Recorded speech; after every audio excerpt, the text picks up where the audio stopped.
Deus meu. Vamos trazer aqui, ó, Marta Suplicy ainda não foi oficializada como vice na chapa do Guilherme Boulos nas eleições pela Prefeitura de São Paulo. E aí, o deputado estadual Eduardo Suplicy, que é ex-marido de Marta, defendeu uma prévia entre filiados do PT para definir o candidato a vice no pleito municipal aqui em São Paulo. E ele cogita, inclusive, postular a vaga de vice. Aí agora o 3 em 1 vai virar um casos de família e sou eu que vou ter que administrar, hein, Luiz Felipe Dávila? Você já tá gargalhando aí. É inacreditável, né? O Suplicy realmente é uma figura de outro planeta, né? É um negócio... O Lula tenta trazer a Marta para resolver o problema e o ex-marido quer jogar confusão de novo na casa do PT, pô. Mas é que o Suplicy não entende uma coisa, que num partido onde tem dono, líder, como é o PT, quem decide é o dono, é o líder, quem decide é o Lula já decidiu, acabou. E é óbvio que o partido municipal não vai comprar nessa briga que o Suplicy quer para criar um racha no momento em que o que mais precisa hoje é unir o PT ao Boulos para ter uma candidatura forte da esquerda em São Paulo.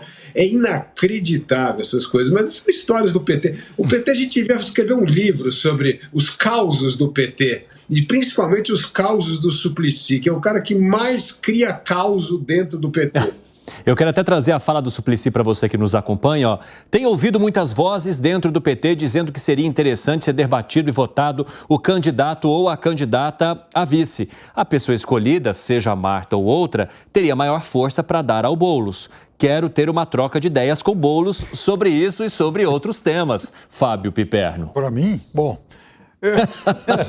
Para você, sim, senhor. A dupla realmente é engraçada, né? O PT tem umas peculiaridades, né? O PT, eu falo olhando aí como, enfim, observador, um pouco à distância, nunca fui filiado ao partido, mas a gente tem que reconhecer algumas coisas. O PT, por exemplo, é o único partido, né, da história do país que elegeu venceu 5 eleições para presidente da República e foi ao segundo turno. E foi o segundo, né, em outras 4. É um currículo considerável. Fora as conquistas. Agora, fora as conquistas, tem alguns personagens que são marcantes. O Suplicy é um deles. Eu respeito demais, gosto dele e tal. Mas veja, o Lula, quando todo mundo sabia que o Lula ia vencer a eleição de 2002, o que o Suplicy faz? Ele obriga o PT a realizar prévias porque ele se lançou candidato contra o Lula. Naquele ano, muita gente esquece disso, mas o PT teve que realizar prévias porque o Suplicy se apresentou como pré-candidato a presidente desafiando o Lula. Perdeu lá de 85 a 15 e tal, mas deu um trabalho danado. Custo. E dizem, há quem diga, gente próxima ao Lula, que ficou assim uma rusga de ressentimento. Tal. Falou, pô, tipo, perdi tempo, perdemos dinheiro. Tanto que o Suplicy depois, Evandro, durante muito tempo ele foi o nome mais popular do PT aqui em São Paulo, tentou ser candidato a governador algumas vezes e jamais conseguiu, nem no auge da popularidade dele, por conta dessa rusga. Então agora... O Suplicy vai cantar Blowing the Wind na campanha, animar e tal, mas não, né, fazer isso aí, né? Fala, Gani. Não, veja, essa volta da Marta Suplicy parece que a gente está voltando aos anos 90, né? Marta Suplicy no páreo, Eduardo Suplicy também nos holofotes, a criminalidade explodindo, o Brasil sem ganhar uma Copa já há muitos anos, parece que é a década de 90, né?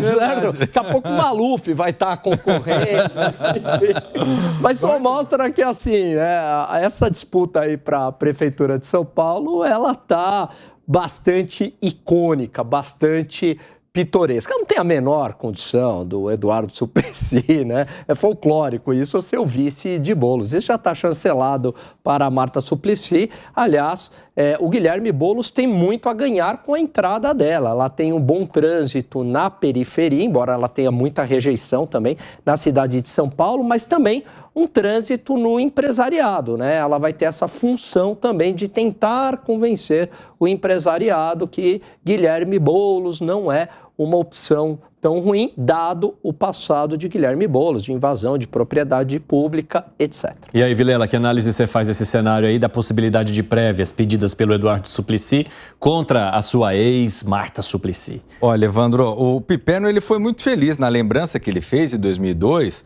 e aí eu vou colocar mais ainda nesse sentido.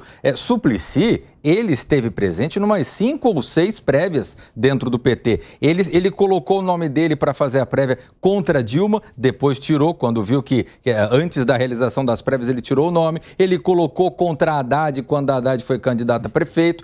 Suplicy, ele tem essa prática de toda vez colocar o nome. É uma pessoa que tem visibilidade, acaba daí de alguma forma aparecendo com isso, mas isso desgastou muito ele ao longo do tempo dentro de uma lógica de unidade partidária. Agora, o que me chama a atenção disso tudo, que vai um pouco na linha do que o Alangani colocou, é como o PT ele não está demonstrando capacidade nenhuma de renovação.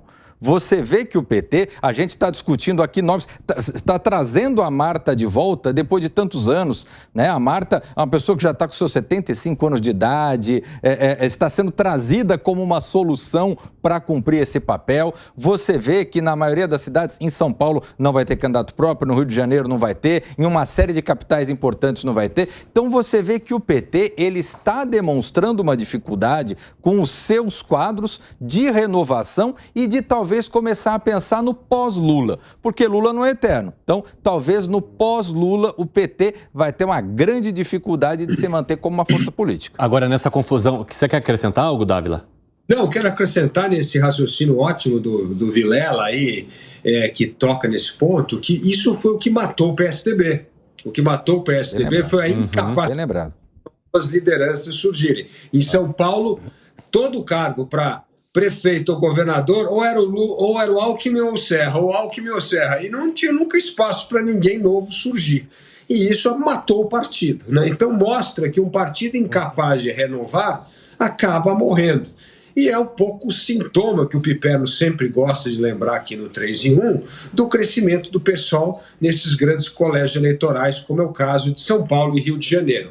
Sinal de que ou o partido renova ou o partido está fadado a morrer no futuro próximo.